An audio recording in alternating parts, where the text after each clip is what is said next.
कोई पतंग दोस्तों कितनी भी ऊंची क्यों न उड़ रही हो आकाश में, पर अगर वो किसी के हाथ में नहीं है, मतलब उस पर कहीं कंट्रोल नहीं है, खुद पर भी उसका कंट्रोल नहीं है, वो हवाओं के साथ में है, तो उसका गिरना तय है। ठीक उसी तरह जिस व्यक्ति का अपने ऊपर कंट्रोल नहीं है और उसका कंट्रोल उसके काम, क्रोध, लोभ, मोह अर्थात दूसरों के हाथ में है, उसका पतन निश्चित है। इसलिए अपने ऊपर अपना कंट्रोल होना चाहिए, दूसरे आपको कंट्रोल ना करें। दूसरे आपके, ये ना हो कि किसी ने आपकी बड़ाई कर दी तो आप खुश हो गए, है ना, और किसी ने थोड़ा सा आपको कुछ कह दिया तो आप तुरंत दुखी हो गए। अगर ऐसा है तो आप उसी पतंग की तरह हैं जिसका कंट्रोल दूसरों के हाथों में है। इसी विचार के साथ अब बढ़ते हैं। मंगल का बड़ा ही विशेष परिवर्तन हुआ है।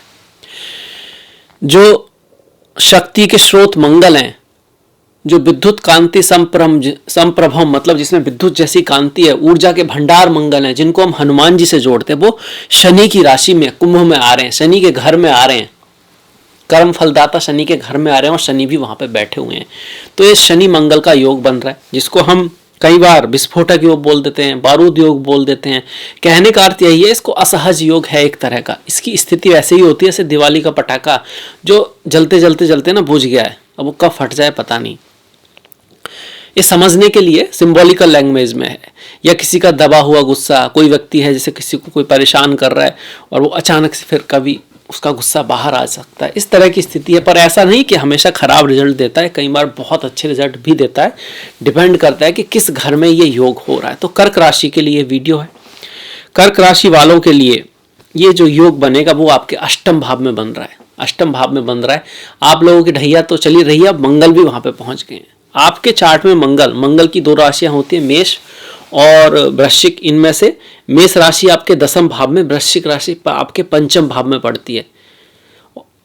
तो दोनों तरह से दसम भाव एक केंद्र भाव है, पंचम भाव त्रिकोण भाव है, तो योग कारक ग्रह है आपके मंगल, और अष्टम भाव में जा रहे हैं। तो पहली नजर में तो हम यही कहेंगे भाई इसको बहुत पॉजिटिव तो नहीं कह सकते।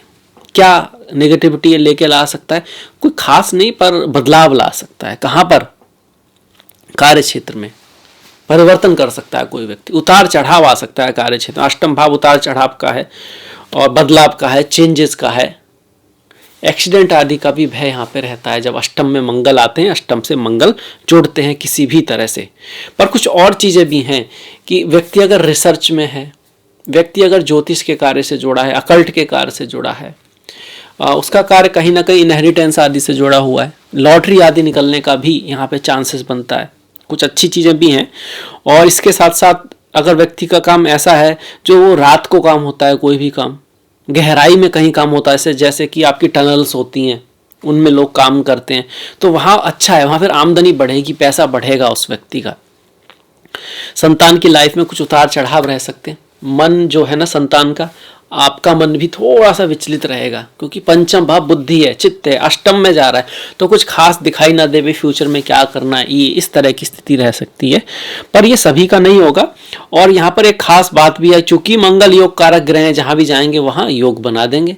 शनि के साथ हैं, सप्तमेश के साथ हैं। सप्तमेश और दशमेश का अष्टम में क्या है, दिखा रहा है कि आपके स्पाउस को लाभ हो सकता है, आपको इनहेरिटेंस आदि मिल सकती है, पैसे का लाभ आपका कुछ हो सकता है। स्वास्थ्य का आपको विशेष ध्यान रखना है, हेल्थ का ध्यान रखना है आपको, खासकर कि कमर के नीचे का जो हिस्सा होता है, वेस्ट एरिया जो होता है, वहां पर किडनी वगैरह का भी आपको ध्यान रखना चाहिए। यहाँ पे मंगल की दृष्टियां अगर हम यहाँ से ले लें तो 1 2 3 4 आपके एकादश भाव पे दृष्टि पड़ेगी, अष्टम भाव से बैठ के। तो मित्रों फ्रेंड्स से बना के रखें। वाणी के भाव पर भी मंगल शनि की दृष्टि है, तो वाणी को थोड़ा सा मधुर रखें। और तृतीय भाव पर मंगल शनि की दृष्टि है, तो पराक्रम करते रहें, हार ना माने।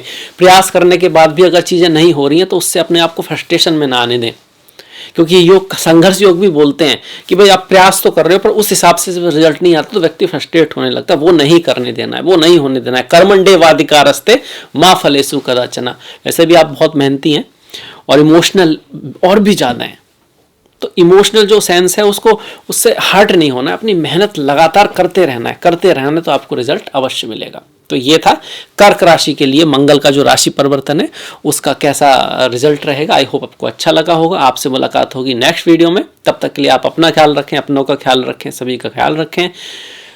और आपने एंड तक वीडियो देखा, इसके लिए आपका बहुत बहुत धन्यवाद। लाइक करें अगर आपको पसंद आया है, शेयर जरूर करें, सब्सक्राइब करें।